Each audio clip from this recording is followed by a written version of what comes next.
मंजिल उन्हीं को मिलती है जिनके सपनों में जान होती है। पंखों से कुछ नहीं होता मेरे दोस्तों, हौसलों से उड़ान होती है। आप लोगों को हौसला बुलंद रखना है। बाकी की तो ऐसा ऐसा कंटेंट देंगे जो आप लोगों को बहुत ही फर्स्ट क्लास अर्थात यूनिक बना देगा। देखो बेटा, कंसेप्ट आपको दिखाई दे रहा होगा।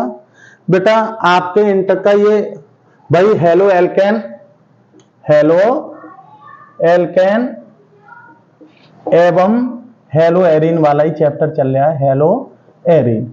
बेटा इससे जो है ना दो प्रयोगशालाएं विधि आ जाती हैं, सही है ना। देखते हैं कैसे। बेटा एक तो क्या है, एथिल ब्रोमाइड बनाने की प्रयोगशाला विधि। एथिल ब्रोमाइड का सूत्र याद ही है तुम्हें, C2H5Br। एथिल ब्रोमाइड बनाने की प्रयोगशाला विधि है। प्रयोगशाला में इसे कैसे बनाएंगे। अब देखो बेटा इसका क्वेश्चन कैसे आएगा, एथिल ब्रोमाइड बनाने की प्रयोगशाला विधि का सचित्र वर्णन कीजिए और इसके गुण, कुछ रासायनिक अभिक्रियाएं लिखी है मैंने, ये बताऊंगा, ठीक है ना। फिर देखो बेटा फिर क्या बताऊंगा, यहाँ प्रयोगशाला में क्लोरोबेंजीन बनाने की विधि और उसके क्या है ये रासायनिक अभिक्रिया, इनमें से ही फंस जाता है। अगर इसका दो लॉन्ग क्वेश्चन बनता है तो इन दोनों में से ही बनता है, ठीक है। पूरा एक एक लफ्ज बताऊंगा, एक एक शब्द का क्या है मायने बताऊंगा। वीडियो को जो है लास्ट तक बात करें। और बेटा अगर ना दिखा ना तो आप ना कहीं छूट जाओगे। और मैं इसमें रिलेट करना सिखाऊंगा कि कैसे एक दूसरे से रिलेट करते हैं, यानी कि कम पढ़ के भी ज्यादा याद रखा जा सकता है। ऐसा तुम्हें मैं आज रिलेशन बताऊंगा। देखो कैसे बेटा, क्या कह रहे हैं, क्वेश्चन क्या है, एथिल ब्रोमाइड बनाने की प्रयोगशाला विधि का सचित्र वर्णन। तो पहले बेटा मैं चित्र के बारे में बताऊं।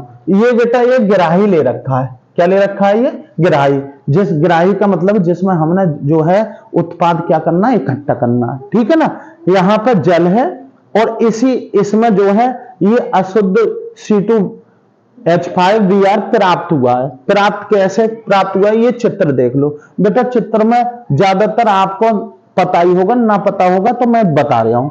ये बेटा ये तो स्टैंड है, आप लोगों को ही देख रहे हो भाई। कोई भी चीज जब हम सेट करते हैं तो उनको क्या है ऐसे ही हवा में थोड़ा ही ना रोक देंगे, इसलिए ये स्टैंड है, इधर भी स्टैंड है, ठीक है। ये यहाँ पर सपोर्ट लगी हुई है भाई, ये कांच का इंस्ट्रूमेंट होते हैं सब, वैसे थोड़ा ही ना है। देखो क्या है, यहां पर देखते हैं ये बेटा बर्नर है जो क्या है आग जलाने के लिए, अर्थात यहां पर चूंकि गर्म करने के लिए। ये बेटा क्या है बालू ले रखा है ये फ्लास्क में मटेरियल, ये गोल पेंदी का फ्लास्क है। ये बेटा ये गोल पेंदी का फ्लास्क है। इसमें लिया क्या क्या है, केमिकल लिए हैं। एक तो C2H5OH लिया है, सांद्र H2SO4 और KBr लिया। यहां से वाष्प बनेगी, उसको बेटा ये जल संधारित्र है, अर्थात इसमें क्या है कोई भी वाष्प ठंडी हो जाएगी। और हमें पता है आसवन क्रिया, आसवन में क्या होता है, किसी भी द्रव को क्या बनाते हैं, गैस, और गैस को ठंडा करने पर फिर से क्या बन जाता है, द्रव।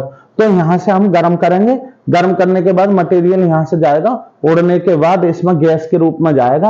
ये जल है बेटा, यहां से जल हम प्रवेश कर रहे हैं, ऊपर निकालने का सिस्टम है, ठीक है ना। ये संधारित्र है, इसमें क्या हो जाएगी, वाष्प ठंडी हो जाएगी और ठंडा होने के बाद इधर गिराही में धीमे धीमे क्या हो जाएगी, इकट्ठी हो जाएगी, ठीक। देखो बेटा क्या है प्रयोग, कैसे बनाते हैं। प्रयोगशाला में एथिल ब्रोमाइड को किससे, एथिल एल्कोहल को KBr, यानी कि KBr का मतलब है पोटेशियम ब्रोमाइड, बस सांद्र H2SO4 के साथ गर्म करके क्या है इसको प्राप्त किया जाता है। फिर देख लो, आप नोट करना चाहो तो बिल्कुल लिख दो, क्या प्रयोगशाला में एथिल ब्रोमाइड को एथिल एल्कोहल के साथ या एथिल एल्कोहल को क्या KBr व एथिल एल्कोहल को बेटा क्या है, प्रयोगशाला में एथिल ब्रोमाइड को एथिल एल्कोहल को KBr व सांद्र H2SO4 के साथ गर्म करके प्राप्त किया जाता है। देखो रिएक्शन क्या है कि पहले ये रिएक्शन लिख लो। देखो क्या है, C2H5OH है, ये क्या है बेटा, एथिल एल्कोहल। क्या है, एथिल एल्कोहल, एथिल एल्कोहल। ये क्या है, पोटेशियम ब्रोमाइड, KBr है ना, पोटेशियम ब्रोमाइड।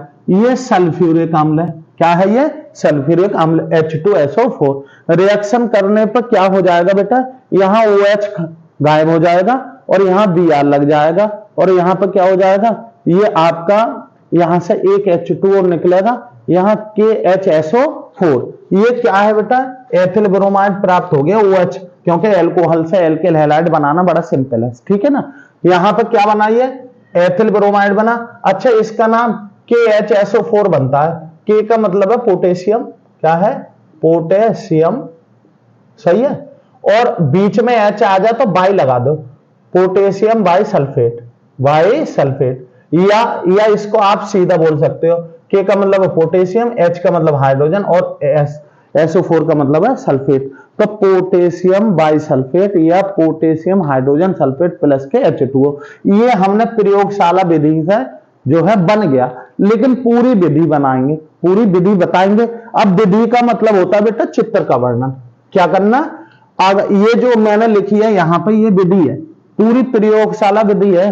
प्रयोगशाला विधि का मतलब कैसे कैसे करा, सब कुछ इस चित्र का वर्णन करेंगे और कुछ ना है। देखो प्रयोगशाला में कैसे बनाया, प्रयोगशाला विधि क्या है, एक आसवन फ्लास्क में, आसवन मैंने पहले ही बता दिया बेटा, आसवन एक ऐसी क्रिया होती है जिसमें किसी द्रव को क्या कराया जाता है, गर्म किया जाता है, और गर्म करके ना बेटा भाप बनाई जाती है, वाष्प बना ली जाती है। फिर वाष्प को फिर से ठंडा करोगे तो क्या बनेगा, अरे द्रव बनेगा। फिर यानी कि द्रव से द्रवी प्राप्त होता है, आसवन क्रिया में द्रव से द्रव प्राप्त होता है। पहले द्रव को गर्म करके वाष्प बना लेते हैं, फिर वाष्प को ठंडा करके फिर से द्रव बना लेंगे, ये जो क्रिया कहलाती है आसवन। अब ये किसी न किसी चीज में तो होती है, जिस आप क्या है बर्तन में ऐसा कर रहे हो। अब हमें पता है रसायन विज्ञान में तो भाई अंदर के जो इंस्ट्रूमेंट लिए जाएंगे, अर्थात अंदर जो रसायन विज्ञान प्रयोगशाला में जो फ्लास्क वगैरह, बीकर वगैरह जो भी जिसमें भी कर रहे हो वो लिया जाता है। तो यहां पर फ्लास्क लिया जाता है, क्या लिया जाता है, गोल कैंडी का फ्लास्क। तो क्या है, एक आसवन फ्लास्क, ये हो गया बेटा जिसमें मुझे गर्म करके और क्या करना है, हमें भाप बना के फिर इसमें भाप बनेगी, क्या बनेगी, भाप।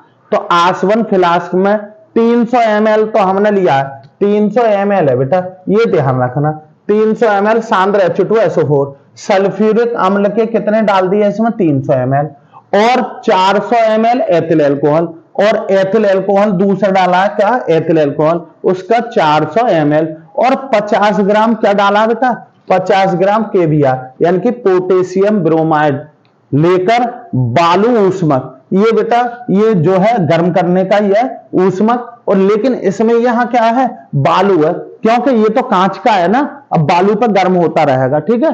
तो क्या लिखेंगे, बालू ऊष्मक पर धीरे धीरे गर्म करने से एथिल ब्रोमाइड क्या हो जाता है, बनता है, ठीक है, जिसकी वाष्प को क्या है, संघनित्र में प्रवाहित करते हैं। हमने बताया इसमें से क्या है, एथिल अल्कोहल, एथिल ब्रोमाइड की क्या बनेगी बेटा, अरे वाष्प बनेगी, जिसकी वाष्प को यहां बताया एथिल ब्रोमाइड बनता है, जिसकी वाष्प को यानी कि एथिल ब्रोमाइड की वाष्प को संघनित्र में प्रवाहित करते हैं। ये बेटा इधर प्रवाहित करेंगे, ठीक है, संघनित्र में प्रवाहित करके ठंडे जल से भरे पात्र में एकत्र कर लिया जाता है। यहां ठंडा जल है बेटा, यहां क्या है, ठंडा जल, और इसमें क्या करेंगे, वाष्प को क्या हम करेंगे, ठंडे प्रवाहित करके ठंडे जल से भरे पात्र में क्या कर लिया हमने, एकत्रित कर लिया। कौन कर लिया बेटा, एथिल ब्रोमाइड, क्या है, एथिल ब्रोमाइड। यहां बेटा क्या करा है, थोड़ा सा देख लो, इसमें ही बता दे रहा हूं, ये समझ गए ना, तो ये तो आप कैसे लिख दियो कोई फर्क ना पड़ेगा।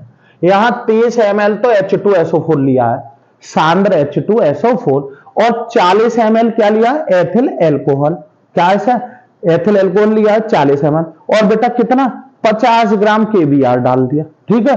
फिर ये बालू ऊष्मक देख रहे हो, इसको गर्म करना स्टार्ट कर दिया, गर्म करोगे ना तो एथिल ब्रोमाइड बन जाएगा, क्योंकि अब क्रिया बता रही है कि एथिल ब्रोमाइड बन गया। तो वाष्प के रूप में ये क्या है, इधर से बेटा वाष्प के रूप में इधर इसे संघनित्र में प्रवाहित करेंगे, और प्रवाहित करने के बाद यहाँ ठंडा जल है, इसमें ठंडा जल है में हमने क्या कर लिया, क्या एकत्रित, क्या मतलब इकट्ठा कर लिया जाता है। अब ये बेटा शुद्ध प्राप्त ना हुआ, कैसा प्राप्त हुआ है, अशुद्ध। अब देखेंगे, एकत्रित ब्रोमाइड तेलीय द्रव के रूप में पात्र की पेंदी में एकत्रित हो जाता है, बेटा नीचे है तेल के रूप में, यानी कि द्रव के रूप में क्या है, पेंदी में नीचे बैठ जाता है, क्या है, एकत्रित हो जाता है, जिसको पृथककारी फनल द्वारा अलग कर लिया जाता है। जिसे हम जो है पृथककारी फनल होती हैं उनसे उसको क्या कर लिया जाए, अलग कर लिया जाता है।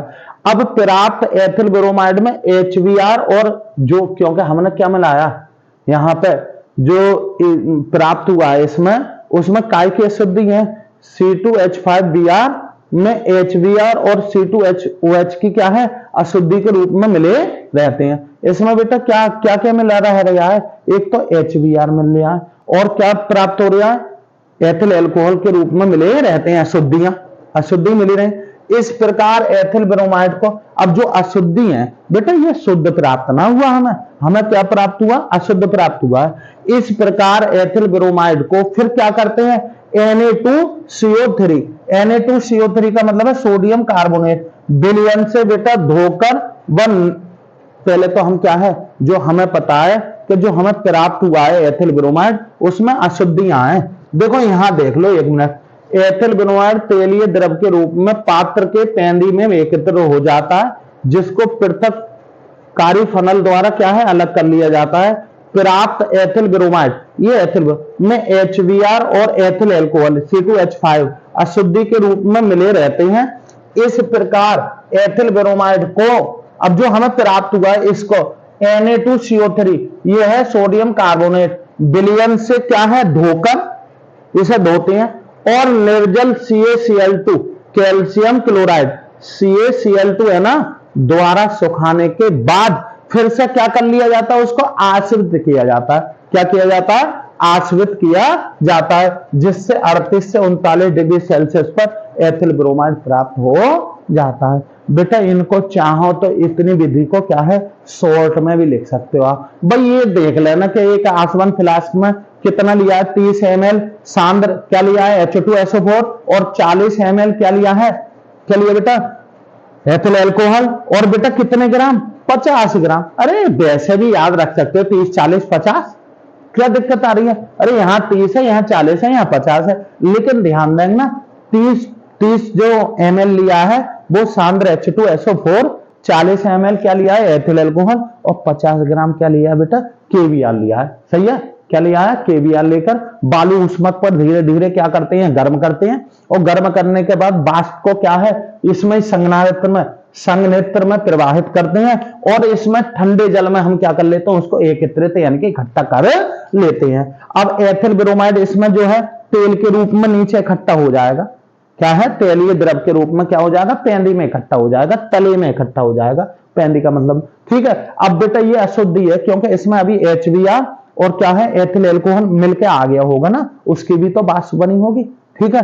तो क्या करते हैं उसके लिए, क्या किसमें, Na2CO3 विलयन से धो लेते हैं और फिर CaCl2 विलयन से क्या कर लेते हैं, सुखाने के बाद फिर से आसवन करते हैं, और 38 से 39 डिग्री सेल्सियस पर आपको एथिल ब्रोमाइड प्राप्त हो जाएगा। ठीक बेटा, ये हो गई विधि कंप्लीट। ठीक, आप लोगों को ऐसे ही याद रखनी है। ठीक, अब इधर देखेंगे इसके क्या देता है, एथिल ब्रोमाइड बनाने की प्रयोगशाला विधि लिखो तथा इसकी निम्न रासायनिक समीकरण दीजिए। बेटा इंपोर्टेंट रिएक्शन है, देखो बेटा ये बहुत अच्छी रिएक्शन है, बड़ा सिंपल रिएक्शन है ये वाली। क्या, जब सोडियम मेथॉक्साइड से अपक्रिया, ये क्या कह रहा है, इस एथिल ब्रोमाइड की कहा से अपक्रिया कराओ, सोडियम मेथॉक्साइड से। तो बेटा कोई सा भी जब किसी भी एल्किल हैलाइड की किसी भी एल्कोक्साइड से अपक्रिया करोगे ना, तो हमेशा ईथर प्राप्त होंगे। क्या प्राप्त होंगे, ईथर। देखो बेटा अभी सोडियम मेथॉक्साइड का सूत्र याद होना चाहिए, सोडियम मेथॉक्साइड क्या है, मेथॉक्साइड, ठीक है। अब मेथ का मतलब है बेटा एक कार्बन, और ऑक्साइड ONA, कार्बन की संयोजकता 3 होती है, तो यहां पर क्या करोगे, CH3ONA हो जाएगा, ये हो जाएगा सोडियम मेथॉक्साइड, सोडियम मेथ और ऑक्साइड। अगर सोडियम एथॉक्साइड का सूत्र क्या है, कोई सोडियम किसका, एथॉक्साइड, तो NaO और C2H5। देखो ये सोडियम एथ और ऑक्साइड, सोडियम एथॉक्साइड, सही है। अब ऐसे पूछने लगे सोडियम प्रोपॉक्साइड, क्या प्रोपॉक्साइड, तो क्या करूंगा बेटा, Na और लूंगा O और यहां C3H7, सही है ना बेटा। ये sodium methoxide, sodium ethoxide, sodium प्रोपॉक्साइड, ये क्या है? अरे CH3ONA सोडियम मेथॉक्साइड हो गया। ये C2H5ONA सोडियम एथॉक्साइड, ऐसे ही प्रोपॉक्साइड, प्रोपॉक्साइड, ठीक है ना। यानी कि जितने यू ब्यूटॉक्साइड भी हो जाएगा, 4 कार्बन ले लेना, ठीक है, कोई बात ना। इसके क्या है? सोडियम एथिल ब्रोमाइड की किससे कराऊंगा बेटा? एथिल ब्रोमाइड की किससे करा रहे हैं? सोडियम किससे? मेथॉक्साइड से। तो बता, जब भी एल्किल हैलाइड की आप किसी भी धातु के एल्कोक्साइड से जब अपक्रिया करोगे तो ईथर प्राप्त होंगे। देखो, एथिल ब्रोमाइड प्लस, ये तो एथिल ब्रोमाइड का सूत्र बताइए, C2H5Br CH3O, ये क्या है? ये है बेटा सोडियम मेथ, ये कार्बन है ना, और ऑक्साइड, पूरा नाम है बेटा सोडियम मेथॉक्साइड। तो पता ये NaBr निकल जाएगा, निकाल दिया, ये हो गया। और यहां से हटाए, ये यहां जोड़ दो, तो कुल मिलाकर क्या है? यहां पे जोड़ दोगे, या ऐसे भी लिख सकते हो बेटा, इसको ऐसे ही रहने दो, CH3 और O, और इधर क्या है? क्योंकि यहां से हटाया तो यहीं लगा दो C2H5, इससे कोई फर्क ना पड़ रहा है इधर है या उधर है, ये ईथर है। क्या है? ईथर। अब ईथर के नाम कैसे बोले जाते हैं? इधर है मेथिल और इधर है एथिल, सही। अब हमें पता है अल्फाबेट, यानी कि ABCD में ये ए पहले, एथिल का मतलब ई से स्टार्ट हो रहा है और ये M से स्टार्ट हो रहा है, तो अल्फाबेट में लिखे जाते हैं। इसका नाम लिखूंगा मैं एथिल, फिर लिखूंगा इसका मेथिल, और फिर क्या लिखूंगा बेटा? ईथर। क्या लिखूंगा? ये ईथर बन गया। क्या बन गया? ईथर। अगर यहीं पे देखो, अगर तुम्हें ऐसे कह दिया यार, क्या होता है जब, क्या C2H5 और Br की, एथिल ब्रोमाइड की, किससे? सोडियम एथॉक्साइड से, C2H5 और ONA, बेटा ये क्या है? सोडियम एथॉक्साइड है, एथॉक्साइड, दोनों अब क्रिया इंपॉर्टेंट है इसलिए लिखा रहा हूं मैं। तो पता है क्या? फिर से वही क्रिया, जब इसको गर्म करोगे, क्या करोगे? गर्म, तो उधर तो NaBr निकल जाएगा। क्या निकल जाएगा? NaBr, और ये वाली चीज यहां लग जाएगी, तो क्या हो गया? C2H5 और O और C2H5, बेटा ये भी एथिल है और ये भी एथिल है। अब पता है रसायन विज्ञान में जब दो चीजें एक सी होती हैं तो दोनों के नाम ना बोले जाएं, उसके आगे 2 के लिए डाई, 3 के लिए ट्राई, तो ये डाई एथिल ईथर बन गया। ये बनेंगे हमेशा ईथर, तो क्या बन गया बेटा? ये डाई एथिल ईथर, ठीक है ना। अब देखो बेटा, देखो एक बात ध्यान रखना, ये अच्छी रिएक्शन है, काफी इंपॉर्टेंट रिएक्शन, और बेटा इन दोनों में तो बहुत ज्यादा कंफ्यूजन है। इन दोनों को आपको हर हाल में याद रखना है कि इसकी जो है, देखो क्या होता है, एथिल एल्कोहलिक पोटेशियम हाइड्रोक्साइड से अपक्रिया, और एक होता है जलीय पोटेशियम हाइड्रोक्साइड से अपक्रिया। यानी कि दोनों बोल ले रहे हो, C2H5Br, यहां भी KOH, C2H5Br, यहां भी KOH, फिर रिएक्शन अलग अलग हो रही है। क्या हो रही है? अलग अलग। क्यों? परिस्थितियां बदल रही हैं। क्या हो रही है? परिस्थिति। एक बात ध्यान रखना, ये है एल्कोहलिक, तो उधर एल्कोहल ना बनेगा, और ये जलीय है तो एल्कोहल बनेगा। देखो बेटा 1 मिनट का खेल है, इनको याद रखना है। कैसे? यहां KOH कैसा है? एल्कोहलिक, चाहे तो नीचे लिख दो एल्कोहलिक KOH, KOH का मतलब पोटेशियम हाइड्रोक्साइड, या ब्रैकेट में लिख लो AlCOH और डॉट लगा दो, इसका भी मतलब है एल्कोहलिक, ठीक है। ये जलीय लिख दो, या तो KOH के नीचे क्या लिख दो? जलीय, या ब्रैकेट में लिख लो AQ और डॉट, सही है, एक्वा। क्या है? एक्वा। तो ये जलीय है, ये एल्कोहलिक है। ध्यान रखना बेटा, यही खेल है, जब एल्कोहलिक लिया है तो उधर एल्कोहल ना बनेगा, क्या बनेगा? जल बनेगा। क्या बनेगा? जल, ठीक। और जब जलीय लिया है, क्या लिया है? तो जल ना बनेगा, फिर क्या बनेगा? एल्कोहल। बस यही की पॉइंट है, इसको याद रखने का केवल एक ही पॉइंट है ये, तो ध्यान रखेंगे। ले कैसा रहे हो? एल्कोहलिक ले रहे हो तो उधर एल्कोहल ना बनाऊंगा, जलीय ले रहे हो तो उधर जल ना बनाऊंगा। जलीय लिखोगे, यहां जलीय लिया है तो एल्कोहल बनाऊंगा, और एल्कोहल लिया है तो उधर जल बनाऊंगा। ठीक, अब देखो बेटा, ये KOH से रिएक्शन कराओगे, बेटा बहुत गलती करते हैं, एथिल ब्रोमाइड के KOH से अपक्रिया तुरंत KBr निकल गया, बन गया एल्कोहल।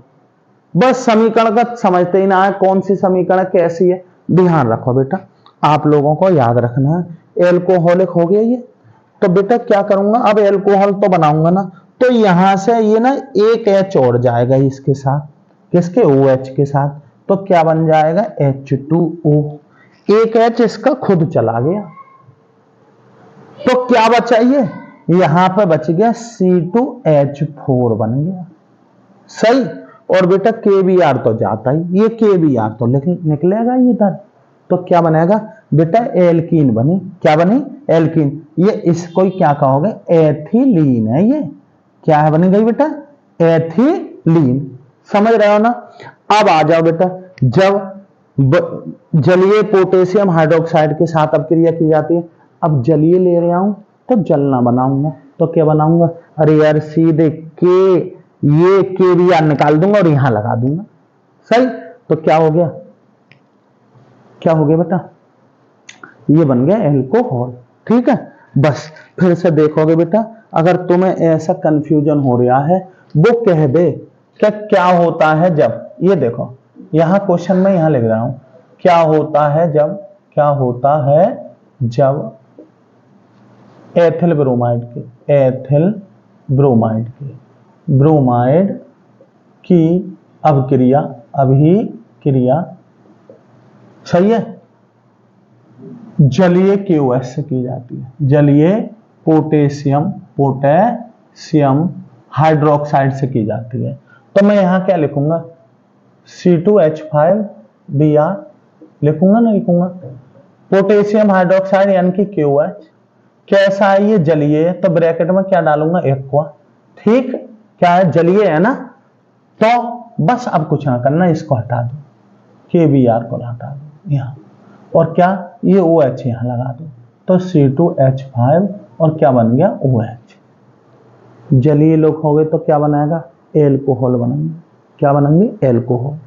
अगर यही कह देता बेटा, वो क्या कह देता, यहां क्या कह देता बेटा, यदि क्या होता है जब एथिल ब्रोमाइड की अपक्रिया किससे, एल्कोहलिक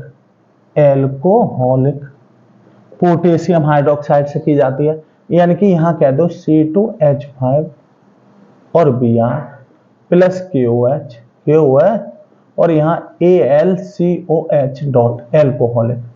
अब क्या होगा बेटा, एल्कोहलिक है ना, तो एल्कोहल मत बनाना, फिर तो इसको भी हटा, ये तो हटेगा ही, एक H और चला जाएगा यहां से, तो C2H4 बनेगा। ये H जो यहां से गया OH से रिएक्शन करेगा, H2O, और प्लस क्या बन जाएगा, KBr। समझ रहे हो ना मेरा मतलब। जब एल्कोहलिक ले तो उधर जल बनाना है। अब जल कैसे बनाओगे, इसका H और वो H, OH है ही KOH के पास, तो एक H कम हो जाएगा, यानी कि एल्कीन प्राप्त होगी है। और जब बेटा जलीय लोगे तो बिल्कुल सिंपल है, तो क्या बनाएंगे, वो OH लगा दो, ये KBr तो निकलेगा। जब एल्कोहलिक लोगे तो उधर जल बनेगा, जब जलीय लिखोगे तो उधर एल्कोहल बनाना बिल्कुल सिंपल है बेटा, इसको हटाओ, OH लगा दो, सही है। आ रही बात तो मैं समझे, चलो बढ़िया है, आ गई होगी। अब देखो बेटा ऐसे ही आ जाता है, ये अपक्रिया क्या होता है जब में भी आ जाती है, क्या होता है जब एथिल ब्रोमाइड की सोडियम मेथॉक्साइड से अपक्रिया की जाती है, तो अपक्रिया ही समीकरण ये है। ये तो दोनों बेटा ध्यान रखना, ये दोनों ध्यान रखना, मैं चाहूंगा तो इस पर और चलो बनाऊंगा, ठीक है। फिलहाल आप देखते रहो, देखेंगे बेटा क्या है। ये दूसरा कौन सा है, दूसरा क्वेश्चन बेटा इसका है, किसका, क्लोरोबेंजीन का। ये छपता है या एथिल ब्रोमाइड का, दोनों में से कोई ना कोई छपने वाला ही क्वेश्चन है, या फिर इनकी अपक्रिया, यही दोनों इंपोर्टेंट जाता है, बाकी की तो और वैसे ही आंकड़े से लगाई जा सकती है। देखो इधर प्रयोगशाला में क्लोरोबेंजीन, क्या ताजा बने बेंजीन, अब पता है प्रयोगशाला में तो ना बेंजीन से भी बनाई जाती है, किससे बनाई जाती है, बेंजीन से बन जाएगी क्लोरोबेंजीन। मैंने एक इससे पहले कराई है, क्या आयरन थर्ड क्लोराइड की उपस्थिति में क्लोरीनीकरण कर दोगे तो बेंजीन का एक H हटके और क्या आ जाएगा, Cl बन जाता है। ठीक है, किससे बन जाती है, बेंजीन से भी बन जाती है। ठीक है, लेकिन मैं ये सेंडमायर विधि से कराऊंगा, सेंडमायर अपक्रिया द्वारा, क्योंकि सेंडमायर अपक्रिया भी इंपॉर्टेंट है और ज्यादातर इससे ही आती है। कैसे प्राप्त करोगे आप, क्या या ऐसा है प्रयोगशाला में बेंजीन डाइऑक्सिनियम क्लोराइड से क्लोरोबेंजीन बनाने की समीकरण लिखो और इसके गुण लिखो। ठीक है, तो इसी से बनाऊंगा, क्या किससे, बेंजीन डाइऑक्सिनियम क्लोराइड से। देखो क्या है, प्रयोगशाला में कैसे लिखते हैं, ताजा बने बेंजीन डाइऑक्सिनियम क्लोराइड को CuCl2, बेटा दो होते हैं ये, कितने होते हैं, दो। अच्छा ये जगह है भी, चलो देखते हैं। ये क्या, ताजा बने बेंजीन डाइऑक्सिनियम, देखो एक होता है बेटा CuCl2 और एक होता है Cu2Cl2। ठीक है, यहां पे Cu ना दो पॉजिटिव में है और यहां Cu एक पॉजिटिव में है। जब एक पॉजिटिव में होता है ना Cu तो Q प्लस कहलाता है और दो पॉजिटिव में होता है तो Q प्रिक। तो ये CuCl2 है, सही है। ये क्या है बेटा, ये Q प्रिक है, Q प्रिक क्लोराइड, क्लोराइड। ठीक है, और ये क्या है, Q प्लस क्लोराइड, क्लोराइड। ठीक है ना। अब सोच रहे होगे यार हमें तो बताना पड़ा कब कैसे दो पॉजिटिव में, कैसे दो एक पॉजिटिव में। देखो बेटा ये देखो इधर Cl पर कितना नेगेटिव होता है, एक नेगेटिव होता है। अरे ClO BrO IO और FO सब पे एक नेगेटिव है, एक नेगेटिव है कितने इसके, दो, तो कुल मिलाए के माइनस के दो ही तो हो गया कुल आवेश। अब पता है मुझे आवेश शून्य करना है क्योंकि कोई आवेश था इससे पहले, ना था ना, उदासीन। तो -2 को शून्य करने के लिए यहां पे +2 आया, क्या आया, +2। और ऑक्सीकरण संख्या एक परमाणु की होती है। ये Cu के कितने हैं, दो, तो दो के हिस्से में दो है ना, तो एक के हिस्से में एक आया ना आया, सही है ना। तो इसलिए एक पॉजिटिव में है और जब भी एक पॉजिटिव में होता है Cu तो बेटा Q प्लस कहलाता है, क्या कहलाता है, Q। अब यहां पे दो पॉजिटिव कैसे आया, क्योंकि Cl का एक होता है माइनस, यहाँ कितने, दो, तो माइनस के दो। अब शून्य करने के लिए क्योंकि कोई आवेश नहीं है तो क्या आ गया, यहाँ पे प्लस के दो। अब अकेला ही तो है तो Cu यहाँ दो पॉजिटिव में है। तो ऐसे ऑक्सीकरण संख्या के आधार पर आप क्या बता सकते हो कि ये एक पॉजिटिव में है या दो पॉजिटिव में, सही है। तो क्या है, ताजा बने बेंजीन डाइऑक्सिनियम क्लोराइड को Q plus chloride oblique HCl, ये क्या है, हाइड्रोक्लोरिक अम्ल है ना, HCl, Q plus chloride oblique, तिरछा बटा, ऑब्लिक का मतलब होता है ये तिरछा बटा जो होता है ये ऑब्लिक बोला जाता है। तो ये हो गया CuCl2 ऑब्लिक HCl के साथ अभिकृत करने पर क्या प्राप्त हो जाती है, क्लोरोबेंजीन प्राप्त हो जाती है। सीधे कुछ ना करना है, ताजा बने बेंजीन डाइऑक्सिनियम क्लोराइड को Q plus chloride oblique HCl, CuCl2 oblique HCl के साथ अपकृत करने पर क्या बन जाती है, क्लोरोबेंजीन। तो यहां पे बेटा ये सूत्र का है बेंजीन डाइऑक्सिनियम क्लोराइड। देखो ये रिंग पे N2 और Cl लगा हुआ है, N2 पे आंशिक पॉजिटिव, यहाँ पे नेगेटिव। ठीक है, ये पॉजिटिव, अगर इसका व्यवहार देखें तो ये पॉजिटिव होता है और ये नेगेटिव।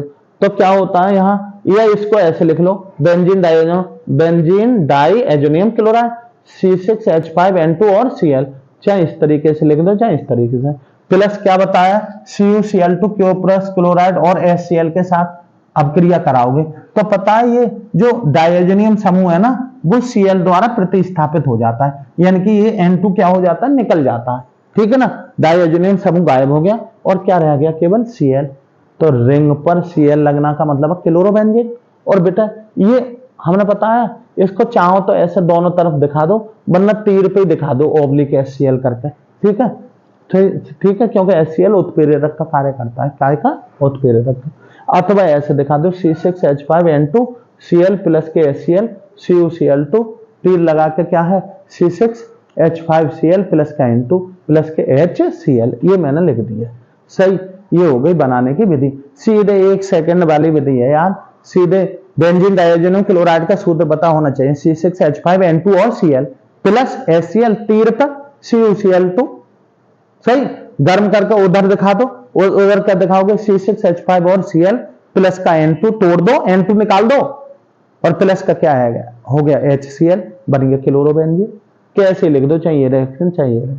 अब बेटा इसके गुण बहुत इंपॉर्टेंट है। क्या है गुण, कैसे, पहला गुण है हेलोजनीकरण, यानी कि जब आयरन थर्ड क्लोराइड की उपस्थिति में क्लोरोबेंजीन को, ये गुण है, कह देगा रासायनिक समीकरण, ये पॉइंट जो दे रखे हैं ना मैंने, ये कहेगा वो कि निम्न के साथ इसकी रासायनिक समीकरण दीजिए, इसके क्या दीजिए, रासायनिक समीकरण। हेलोजनीकरण H2SO4 की उपस्थिति में HNO3 से अपक्रिया, निर्जल AlC इसका होगा, अच्छा निर्जल AlCl3, अच्छा यहाँ Cl कर लो बेटा, गलती होगी, हाँ निर्जल AlCl3 की उपस्थिति में CH3Cl से अपक्रिया, या कहेगा Cu2O की उपस्थिति में अमोनिया से अपक्रिया।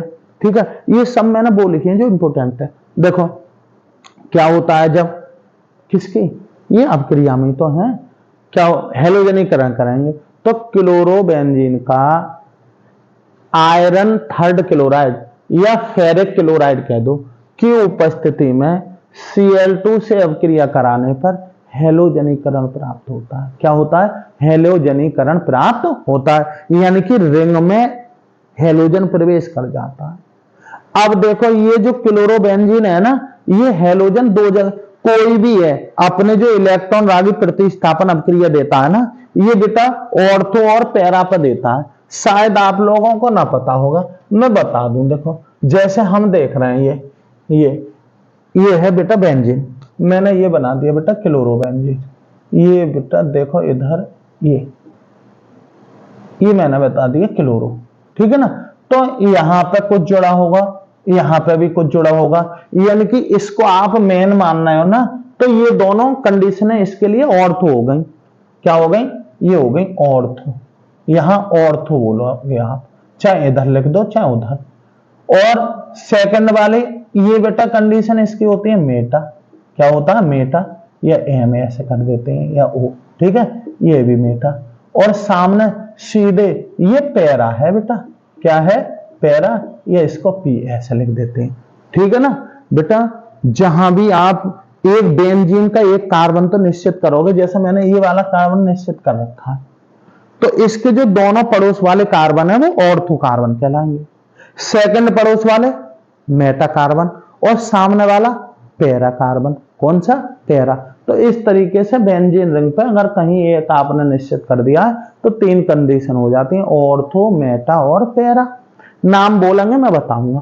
तो क्या होगा बेटा, इसका हेलोजनीकरण कर रहे हैं हम, तो क्लोरोबेंजीन की FeCl3 की उपस्थिति में Cl2 से अपक्रिया कराने पर क्या प्राप्त है, ऑर्थो और पैरा हेलोजनीकरण प्राप्त होता है। देखो ये ले लिए मैंने, क्लोरोबेंजीन प्लस Cl2, यहां दिखा दो FeCl3, ये उत्प्रेरक होता है। बस कुछ करना है, जैसे क्लोरोबेंजीन इधर बनाऊंगा उधर बनाओ, एक बार ऑर्थो पे लगा दो एक Cl, और एक बार क्या है किस पे लगा दो, पैरा पे लगा दिया ना। अरे ऑर्थो पे लगाया, यहां पे कहां लगाया, पैरा पे। अब इसका क्या लिखोगे, आप लिखोगे ऑर्थो डाई क्लोरोबेंजो, क्या हो जाएगी, बेंजीन। ये क्या है, इसको क्या लिखोगे, इन दोनों के नाम बोलोगे ना, ये भी क्लोरो है ये भी क्लोरो है। अब इसका नाम बोलोगे, इसको तो निश्चित कर रखा है, तो ये और ओ पर है ना, ऑर्थो पर, तो हम लिखेंगे ओ का मतलब है ऑर्थो, और दो क्लोरो है तो डाई क्लोरो, और उसके बाद रिंग के लिए क्या बोलते हैं, बेंजीन। ऐसे इसको बोलोगे तो ये कहां पे है, पैरा पे है ना, तो पैरा क्लोरो और पैरा डाई क्लोरो और बेंजीन, ठीक है ना। अब आ जाओ बेटा, सब ऐसे ही होती हैं, ऑर्थो और पैरा पे होती हैं, केवल एक रिएक्शन को छोड़कर ही। ऐसे इसका सल्फोनीकरण होता है, मैं अभी दिखाऊंगा उसको भी, चलो। तो उसमें भी क्या हो जाता है, ऑर्थो और पैरा पे। ऐसे सांद्र H2SO4 की उपस्थिति में सांद्र HNO3 से अपक्रिया, यानी कि क्या होता है, जब क्लोरोबेंजीन की सांद्र सल्फ्यूरिक अम्ल की उपस्थिति में या सल्फ्यूरिक अम्ल की उपस्थिति में सांद्र HNO3 से अपक्रिया की जाती है, तो इसको बोलते हैं नाइट्रीकरण, यानी कि ऑर्थो और पैरा पे NO2 लग जाएगा, लगाओगे। कैसे लगाओगे बेटा, यही क्लोरोबेंजीन लिखा, तीर के ऊपर क्या लिखोगे, H2SO4। किससे रिएक्शन कराओगे, सांद्र HNO3 से। कुछ ना करना है, जैसे का तैसा बनाया उधर, एक बार ऑर्थो पे NO2 डाल दो और एक बार किस पर, पैरा पर। किस पर, पैरा पर। अब नाम बताओगे इसको, तो आप पता है क्या बेटा, इसको छुपाओ, Cl को छुपा लिया ना, दिखाई दे रही है, अरे दिखाई दे रही है ना, दिखाई दे रही है। चलो मैंने छुपा लिया, अब तुम्हें दिखाई दे तो तुम जानो, थोड़ी देर के लिए मान लो, ठीक है ना, मान लिया ये छुप गया, तो बेटा ये नाइट्रोबेंजीन रह गई। और अगर NO2 को छुपा लोगे तो ये क्लोरोबेंजीन रह गई। तो एक को आगे बोल दो, एक के साथ आप नाम बोल दो। तो मैं क्लोरो को बोल लिया हूं पहले, तो ये कौन सी कंडीशन है, अब ये निश्चित करा है ना मैंने, तो ये हो गया क्लोरो, ऑर्थो क्लोरो और नाइट्रोबेंजीन, ऑर्थो क्लोरो नाइट्रोबेंजीन। ऐसे ही इसमें कौन से पे, पैरा पे है ना ये, तो लिखेंगे पैरा क्लोरो और नाइट्रोबेंजीन। यहां भी मिक्सचर प्राप्त हो रहा, ठीक। ये अच्छी रिएक्शन है, इसलिए बेटा फिल्टर क्राफ्ट अपक्रिया भी यहां है। ये क्या है इसकी, फ्रीडेल क्राफ्ट अपक्रिया। अगर कोई कहने लगे कि इसकी क्लोरोबेंजीन की फिल्टर क्राफ्ट अपक्रिया लिखो, तो क्या है, क्लोरोबेंजीन को निर्जल AlCl3 की उपस्थिति में CH3Cl के साथ गर्म करने पर क्या प्राप्त होती है, ये बेटा क्या प्राप्त होती है, यहां पे आपका क्या है, ऑर्थो और पैरा पर क्या प्राप्त होगा, ऑर्थो और पैरा पर CH3 लग जाएगी। कौन सी लग जाएगी, CH3। अब नाम इसका कैसे बना लियो बेटा, ये हमें पता है। देखो अगर बेंजीन रिंग पर, किस पर, बेंजीन रिंग पर CH3 होती है, बेंजीन रिंग पर ये मैंने बेंजीन रिंग बना दी, सही है, ये वाली बना दी, ये बेंजीन रिंग हो गई, और यहां CH3 है, तो बेटा ये टालोइन है। क्या है, टालोइन। क्या, टालोइन। तो इसके हेलोजनीकरण द्वारा क्या, वो सॉरी फिल्टर क्राफ्ट अपक्रिया द्वारा क्या बन जाएगी, टालोइन बन जाएगी, और मिक्सचर बनेगा। क्या बनेगा, मिक्सचर। तो क्या है, क्लोरोबेंजीन को H2SO4 की उपस्थिति में सांद्र HNO3 से अपक्रिया कराने पर ऑर्थो और पैरा पर क्या लगा दो, CH3 लगा दो, केवल क्या लगा दो, CH3। क्या है, निर्जल AlCl3 की उपस्थिति में मेथिल क्लोराइड की क्लोरोबेंजीन से अपक्रिया कराओगे तो बेटा क्या लगा दो, CH3। अब इसका नाम बता रहा हूं मैं, इसको मैं पहले बोल रहा हूं, इसके सापेक्ष ये ऑर्थो पे है, ऑर्थो क्लोरोटालोइन, ऑर्थो क्लोरोटालोइन, और इसका नाम क्या रखो, पैरा क्लोरोटालोइन। ठीक है, ये अच्छी रिएक्शन है देखने, ठीक है। अब आ जाओ क्या क्या क्या है बेटा, ये बहुत अच्छी रिएक्शन है, कैसे प्राप्त करोगे में भी आती है और यहां भी है।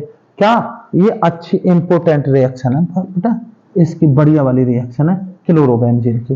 क्या है, क्लोरोबेंजीन को ये क्या है बेटा, क्यूप्रस ऑक्साइड है, क्यूप्रस ऑक्साइड की उपस्थिति में अमोनिया से अपक्रिया कराओगे।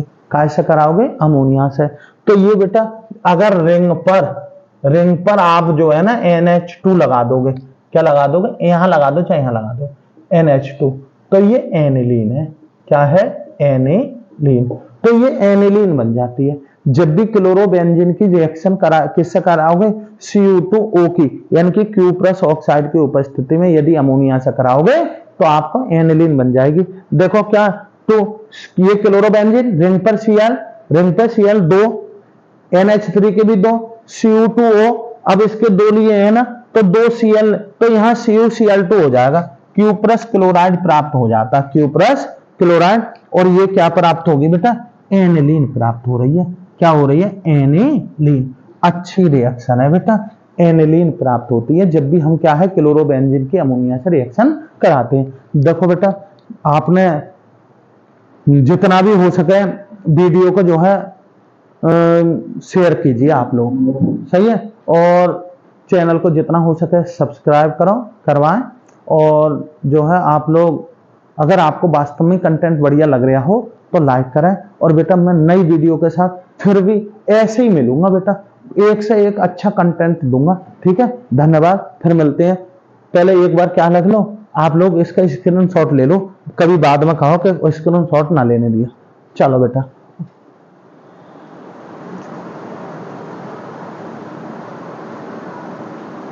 ठीक है, धन्यवाद, ओके।